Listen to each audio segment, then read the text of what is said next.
பம்பரம் சின்னம் மறுக்கப்பட்டாலும் தனி சின்னத்தில் தான் போட்டியிடுவேன் என்று திருச்சி தொகுதி மதிமுக வேட்பாளர் துரை வைகோ நியூஸ் 18 தமிழ்நாடு தொலைக்காட்சிக்கு பிரத்யேகமாக பேட்டியளித்திருக்கிறார். தேர்தல் ஆணையம் சின்னம் மறுக்கப்பட்ட விவகாரத்தில் தன்னுடைய கருத்தை முதற்கட்டமாக நியூஸ் 18 தமிழ்நாடு தொலைக்காட்சிக்கு பிரத்யேகமாக அவர் அளித்த பேட்டியை தற்போது பார்க்கலாம். சார், இப்ப இந்த என்ன மாதிரி அறிவிப்பு வந்திருக்கு அதை பத்தி சொல்லுங்க. நீங்க தீர்ப்பு சொன்னீங்க தவறு. நீதிமன்ற தீர்ப்பு கிடையாது. நீதிமன்றத்தில் ஒன்றும் சொல்லல. எலெக்ஷன் கமிஷன் என்ன சொல்லியிருக்காங்கன்னா, நாங்க பம்பரம் சின்னம் நாங்க மதிமுகவுக்கு கொடுக்க முடியாதுங்கிற சொல்லியிருக்கிறாங்க.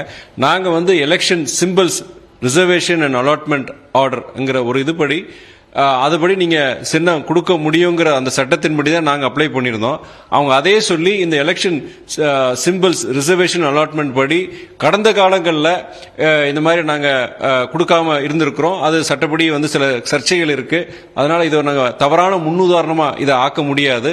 அதனால நாங்க சின்னத்தை கொடுக்க முடியாதுன்னு சொல்லியிருக்கோம். நாங்க என்ன சொல்லியிருக்கோன்னா, இப்போ பம்பரம் சின்னங்கிறது ஒரு பொது சின்னம் கிடையாது. இப்போ நாங்க யாரையும் மதிமுக சின்னதுனால அதை ரிசர்வ் பண்ணி வச்சிருக்கோம். ஏன்னா அவங்களுக்கு நாங்க அதை இழந்துட்டதுனால வேற யாருக்கும் கொடுக்கல வச்சிருக்காங்க. நாங்க என்ன பிரேயர் பண்ணியிருந்தோம்னா, இந்த election symbols reservation and allotment order படி நீங்க திருச்சிக்கு மாத்திரம் அந்த சிம்பிளை விடுவீங்க. ஏன்னா ரிசர்வ் பண்ணி யாருமே யூஸ் பண்ணக்கூடாதுன்னு சொல்லி ரிசர்வ் பண்ணி வச்சிருக்காங்க. அது பொது சின்னமா திருச்சிக்கு மாத்திரம் நீங்க கொடுங்க, ரிலீஸ் பண்ணிட்டீங்கன்னா நாங்க அதுபடி நாங்க கண்டெஸ்ட் பண்ணிக்கிறோம் அப்படின்னு. அது ஏற்கனவே இது ஒரு சட்டம் இருக்கு, அதுபடி அவங்க செய்யலாம். ஆனா அவங்க சும்மா இல்லாத ஊருக்கு வழி சொல்ற மாதிரி அவங்க இதை இல்ல அது கடந்த காலங்களில் நாங்கள் இதெல்லாம் மறுத்திருக்கோம் அப்படின்னு சொல்லியிருக்கிறாங்க.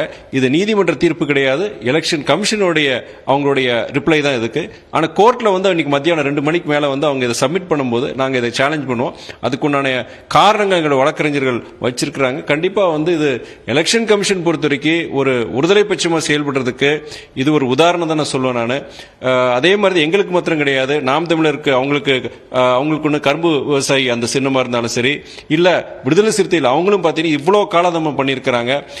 எங்களுக்கு குறைஞ்சபட்சம் 2 தொகுதியில போட்டி போட்டா இதை நான் கொடுக்கணும்னு சொன்னாங்க. அதே மாதிரி இப்படி பார்த்தோன்னா விடுதலை சிறுத்தைகள் 2 தொகுதியில போட்டி போடுறாங்க. ஏன் எத்தனை நாள் அவங்க இழுத்தடிக்கணும்? அதே நேரத்தில் பாஜக கூட்டணியை சேர்ந்த தமாகவுக்கும் அண்ணன் டிடிவியோட எதுக்கும் அவங்க கொடுக்குறாங்க. அதனால இது என்னன்னா வெட்ட வெளிச்சமா இன்னைக்குடைய ஒன்றிய பாஜக அரசு இன்னைக்கு ஒன்றிய ஸ்தாபனங்களை வச்சுக்கிட்டு அவங்க இஷ்டத்துக்கு அவங்க எதிர்கட்சிகளை ஒடுக்கிறதுக்கு உண்டான முயற்சிங்கிறது இது ஒரு உதாரணம் தான்.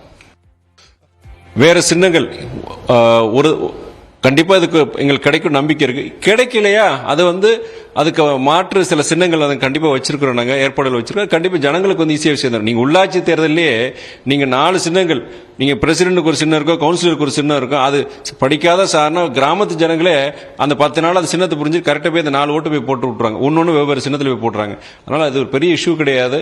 இது தேவையில்லாம எலெக்ஷன் கமிஷன் இதுக்கு வேணே முட்டுக்கட்டை போடுற மாதிரி தான் தெரியுது. இது கண்டிப்பா நாங்க நீதிமன்றத்தில் நல்ல தீர்ப்பு வரும். அப்படி இல்லாட்டி மாற்று ஏற்பாடுகள் வச்சிருக்கிறோம். நாங்க மதிமுகவிற்கு பம்பரம் சின்னம் மறுக்கப்பட்ட நிலையில் நியூஸ் 18 தமிழ்நாடு தொலைக்காட்சிக்கு திருச்சி தொகுதி மதிமுக வேட்பாளர் துரை வைகோ அளித்த பிரத்யேக பேட்டியை பார்த்தோம்.